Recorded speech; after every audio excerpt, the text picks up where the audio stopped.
কিন্তু এই সংবিধানে যেহেতু পলায় গেলে কি হবে বলা নাই, সাথে সাথে সংবিধান লক করা হয়ে গেছে। সেটাকে ঢুকতে হলে দুটো পথ, এক চাবি পেতে হবে গাড়ির অথবা ঘরের তালার, নতুবা দরজা ভেঙে গাড়ির দরজা ভেঙে ঢুকতে হবে, এছাড়া কোনো পথ নাই। আলোচনায় যাচ্ছেন কেন?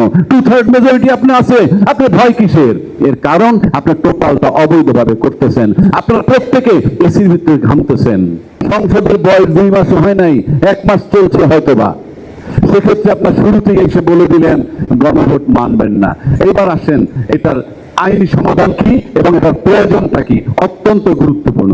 আপনারা জানেন বাংলাদেশে অনেক অভ্যুত্থান হয়েছে, এরশাদকে সরানো হয়েছে, এমনকি বেগম খালেদা জিয়াকে অপসারণ করা হয়েছে আন্দোলনের মাধ্যমে টু সাম এক্সটেন্ট, এবং তাকে বাধ্য করা হয়েছিল 2/3 মেজরিটি 3 দলের রূপরেখা মোতাবেক আপনার তত্ত্বাবধায়ক সরকার বানাতে। তার মানে কি? কিন্তু ব্যতিক্রম ধর্মী অভ্যুত্থান আপনারা দেখছেন কিনা?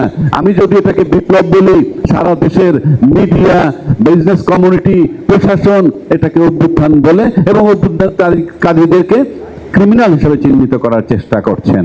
সেটা ভিন্ন কথা, কারণ জোর যার মুল্লুক তার। কিন্তু আমি ভিন্ন বলছি কেন? বাংলাদেশে যদি এমন কোন ঘটনা ঘটেছে যে একটা সরকার যাওয়ার সাথে সাথে বাইতুল মোকাররম খতিব পালিয়ে যায়, বাংলাদেশ ব্যাংকের গভর্নর পালিয়ে যায়, পুলিশ পালিয়ে যায়, কিংবা আরো বহু কিছু পালিয়ে গেছে, কারণটা কি? সমস্ত মন্ত্রী পরিষদ না, আওয়ামী লীগের বহু নেতা কর্মীও পালিয়ে গেছে। ভিসা বন্ধ না করলে 10 লক্ষ লোক প্রতিবেশী দেশে চলে যেত। তো এখন প্রশ্ন হচ্ছে, সেই জায়গাটায় আপনি এরকম কোনো ঘটনা যখন ঘটে নাই, তখন কিন্তু এই সংবিধানে যেহেতু পলায় গেলে কি হবে বলা নাই, সাথে সাথে সংবিধান লক করা হয়ে গেছে। কিভাবে লক করা হয়? যেমন ধরেন আপনি একটা গাড়ি যদি বন্ধ করে বাইরে চলে যান হাতে চাবি নিয়ে, ওই গাড়িটা কিন্তু লক। বাসা যদি তালা মেরে চলে যান, বাসাটা কিন্তু লক। সেটাকে ঢুকতে হলে দুটো পথ, এক চাবি পেতে হবে গাড়ির অথবা ঘরের তালার, নতুবা দরজা ভেঙে গাড়ির দরজা ভেঙে ঢুকতে হবে, এছাড়া কোনো পথ নাই। তো আমি মনে করি এই সরকারকে সংসদে ঢোকার জন্য যে চাবি, সেই চাবি হইল এই জুলাই সনদ বাস্তবায়ন আইন। কেন বলছি? আপনি ভালো করে লক্ষ্য করে দেখবেন যে এই জুলাই সনদে বলা হয়েছে, এই জুলাই সনদটা শুধু যে রাজনৈতিক বেসিস যদি দিতে চান একটা সরকারকে, এই সরকার যে ক্ষমতায় গেল তার রাজনৈতিক একটা ভিত্তি লাগবে। সেই ভিত্তিটা কি? সেই ভিত্তিটা হলো সনদ। শুধু তাই নয়, আমাদের নৈতিক দায়িত্ব ধারাবাহিকতা রক্ষা করা। আওয়ামী লীগ সরকার চলে গেল, বিএনপি সরকার টেক ওভার করলো, এর মাঝখানের এই যে ধারাবাহিকতা আপনি কিভাবে রাখবেন? সুতরাং এই দুইটা সরকারের মধ্যে যে একটা ব্রিজ বা সেতু যেটা বলেন, সেটাই হলো এই জুলাই সনদ বাস্তবায়ন অধ্যাদেশ। অন্যায় তো আপনার কোনো ধারাবাহিকতা থাকবে না। কেন থাকবে না? আপনি সংবিধানের দোহাই দিচ্ছেন, সংবিধানের ধারা, আমি একটু আগে শিশিরমণি বলে গেছে, সবাই জানে, গ্রামে গঞ্জে সবাই জানে, সংসদ ভেঙে যাওয়ার পর 90 দিনের মধ্যে নির্বাচন। আপনি সেই নির্বাচন করেন নাই, কাজে আপনি সংবিধানে নাই। এর আগে বললাম বঙ্গবন্ধুর ছবি ঝুলে নাই, এর আগে বললাম ঘোষক বঙ্গবন্ধু শেখ মুজিবুর রহমান আপনারা মানেন না। এখন আসতেছেন 90 দিনের মধ্যে আপনি নির্বাচন করেন নাই।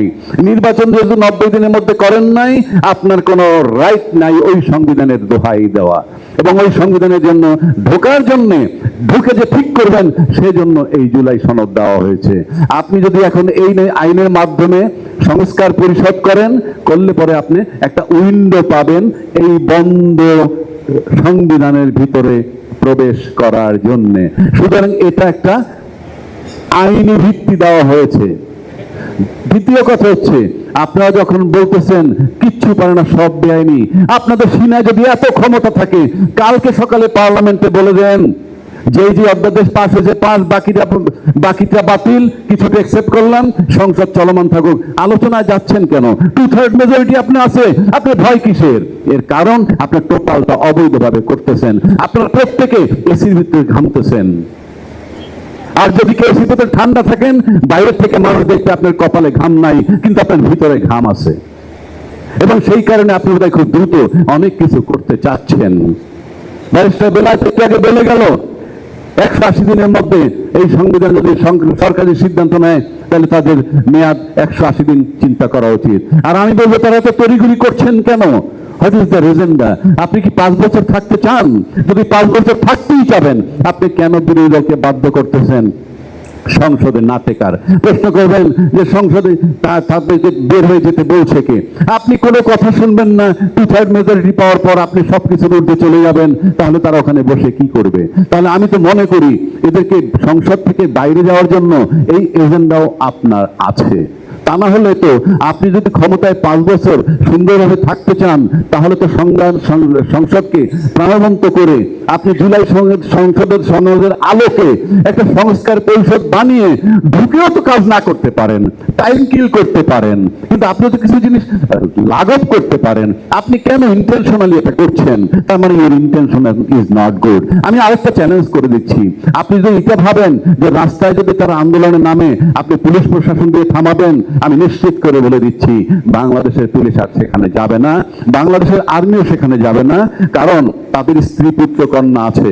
আমি নিশ্চিত আমার কাছে অনেক মেসেজ আছে যাদের পুত্র কন্যা স্ত্রীরা তাদের হাজবেন্ডকে হাত পা ধরে বলছে তোমরা আর এখানে যাবে না, এবং কখনোই শেখ হাসিনার মতো আর ব্যবহার করতে পারবে না। সুতরাং আমি মনে করি বাংলাদেশের জনগণের সামনে দাবি দেওয়া আদায় করার জন্য ভয়ের কিছু নাই।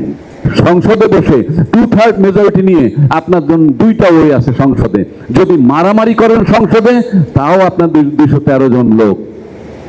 আর যদি বলেন আইন মানবেন না, আপনার 2/3 মেজরিটি দিয়ে মিলে আপনার মন যা চায় তাই করতে পারবেন। কিন্তু কল্পন মাথার ভিতরে যদি শেখ হাসিনাকে রাখতে পারেন সবাই, তার পরিণতি দেখতে পারেন, তাইলে আপনাকে ভাবতে হবে যে আপনি কি করবেন।